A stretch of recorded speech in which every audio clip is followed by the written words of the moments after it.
Hace unas semanas estaba pasando unos días de retiro y descanso en las cálidas playas de la Costa del Sol, y mientras me sumergía en una de esas historias del género de terror jamás escritas, escuché una conversación entre dos teenagers discutiendo con fervor acerca de por qué el UCM se estaba yendo a la real mierda. Y es que el UCM siempre te cuenta lo mismo: héroe poderoso, venido a menos, conoce el amor, descubre la verdad que le da poder y derrota a su villano. Y joder, estos chavales tienen razón.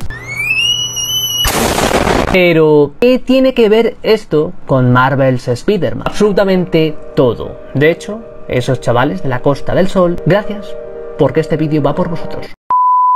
Llevo jugando a videojuegos durante toda mi vida, aunque si tuviera que escoger algunos de los títulos que más me han marcado a lo largo de los años, te hablaría de Prince of Persia, El Arma del Guerrero, GTA San Andreas o The Last of Us, evidentemente. Y es que estos juegos no solo han sido la adolescencia de muchas personas como yo, sino que suponen un punto de partida perfecto para el vídeo de hoy. Nos presentan el ingrediente principal que necesita un videojuego para crear una buena historia. Y es que estos juegos utilizan las relaciones humanas para construir sus historias. Marvel's Spider-Man no es el primer juego del trepamuros que se produce. El videojuego de Spider-Man para PS1 y su sucesor en PS2 son algunos de esos ejemplos que hemos podido disfrutar con los años, pero no fue hasta el año 2018 cuando se produjo este videojuego que sentaría las bases de este tipo de géneros. El Peter Parker de Marvel's Spider-Man es un chico con 23 años que cuenta con 8 años en su currículum como protector, como héroe de Nueva York. La introducción del juego está cuidadosamente preparada para presentarnos las piezas clave en la construcción psicológica de la personalidad de este Peter Parker. Un dormitorio repleto de artilugios arácnidos, la episodia de la policía y por supuesto el eterno recordatorio de la situación económica de Peter Parker, la dichosa carta de impagos. El periodo vital en el que se encuentra Peter es el reflejo de la situación social, económica y personal de muchos jóvenes hoy en día. Las preocupaciones sobre el futuro o el trabajo, la presión económica o el estrés son factores de riesgo para patologías como la ansiedad o la depresión, y si a eso le añadimos el alto estrés laboral, tenemos un caldo de cultivo perfecto para que quebremos emocionalmente, algo similar a lo que le pasa a Spider-Man en distintas crisis vitales que sufre su personaje. Y es que Marvel's Spider-Man cuida con ahínco estos detalles y la importancia que concede a sus relaciones, porque este videojuego construye su mensaje a través de las relaciones humanas, un mensaje que tarde o temprano descubriremos y que la vida nos va a enseñar. Todos los personajes de este videojuego están preparados para desarrollarse en sí mismos y desarrollar a Peter. Tía May, MJ y el Dr. Octavius son pilares fundamentales para Peter y figuras con una alta carga emocional en su desarrollo. Pero son Tía May y Octavius quienes cuentan con una importancia adicional. Al finalizar la historia no solo descubrimos que ha sido Octavius el criminal que ha orquestado todo el mal contra el que llevamos tiempo luchando, sino que tenemos que hacer frente a cómo un hombre que hemos aprendido a idealizar cae en desgracia. Este es uno de los elementos clave para construir las buenas historias de superhéroes, dotarlas de realismo y una sensación de familiaridad con las que nos identifiquemos fácilmente. Porque todos nosotros podemos idealizar a alguien a quien queremos o admiramos, y cuando se desvanece el fino velo de la realidad, el dolor que sentimos es proporcional a nuestro afecto hacia esa persona, porque decepcionarse es algo doloroso, pero también muy humano. Peter tiene que lidiar con la decepción y el dolor tanto hacia Otto como hacia una parte de sí mismo que ha admirado y respetado a un hombre que ha causado tanto daño, porque Peter siente mucha rabia hacia sí mismo, hacia la rabia que siente por el mero hecho de confiar en otra persona. Marvel's Spider-Man construye este dolor en base al sentimiento de pérdida. La escena de la muerte de Tía May es probablemente una de las escenas más dolorosas y mejor construidas del personaje. No sé qué tengo que hacer.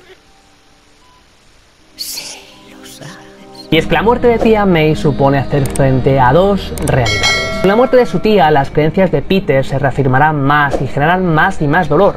Nunca ha cobrado tanta importancia el mensaje, el lema: un gran poder conlleva una gran responsabilidad. Y es que con este lema ha aprendido a base del dolor con el que el sentimiento de vulnerabilidad y de indefensión de Peter se refuerza. Peter se siente vulnerable por no haber podido ayudar a su tía y con ello sentir que no ha hecho suficiente y que él no es suficiente. Mensaje que acompañará y atormentará al héroe durante gran parte de su vida. Por otro lado, la pérdida de May supone romper el último lazo que lo unía con su etapa adolescente. Es entonces cuando Peter entrará en un mundo adulto y lo hará cumpliendo una función propia del adulto. La figura del mentor es representada a través de la guía y supervisión que otorgará a Miles Morales tanto en el final del juego como en el siguiente juego, en su nueva aventura como Spider-Man. Es ahora cuando Peter ocupa un rol de adulto y que le llevará a lidiar con sus responsabilidades de esta nueva perspectiva. Construir una buena historia, no, construir una historia excelente y que quede para el recuerdo implica construir una narrativa que prepare cuidadosamente los elementos que vas a tocar a lo largo de la trama. Supone construir relaciones significativas de sus personajes a lo largo de dicha trama. Implica aportar al protagonista vivencias felices, pero también vivencias especialmente dolorosas. En Marvel's Spider-Man, Peter disfruta con su vida y con las personas que quiere, pero también sufre.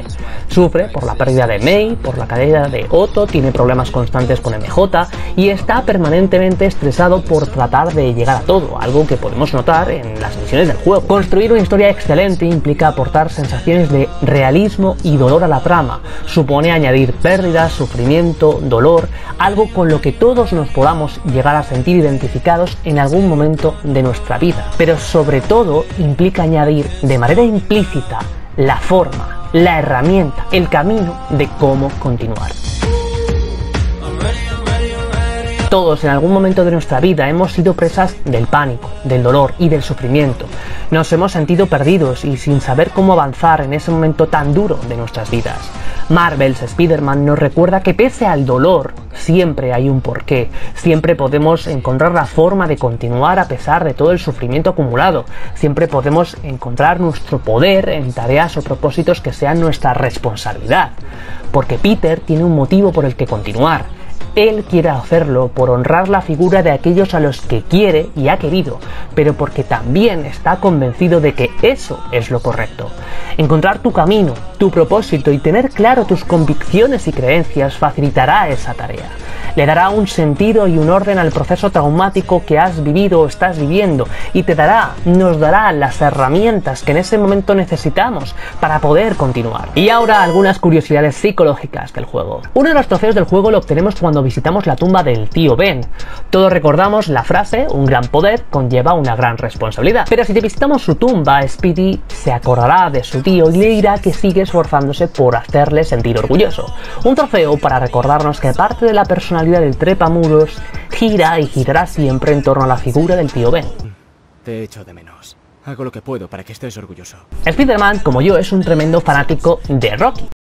En la pelea contra Voltor, Spider dice "Yo, Adrian, it's me, Spider-Man", pero Voltor no entiende de qué cojones está hablando. Un momento que nos refleja cómo a través del humor, una de las estrategias del trepamuros para lidiar con el estrés y el miedo, Spider-Man consigue hacer frente al miedo. Gagly es uno de los amigos de Peter en las nuevas películas de Spider-Man y a modo de cameo este simpático personaje aparece en el videojuego, un momento para recordar e introducir alguna de las relaciones más importantes del nuevo Peter. Uno de los elementos más representativos de Peter es su problema con la compatibilidad de su empleo en el Bugle con las labores de superhéroe.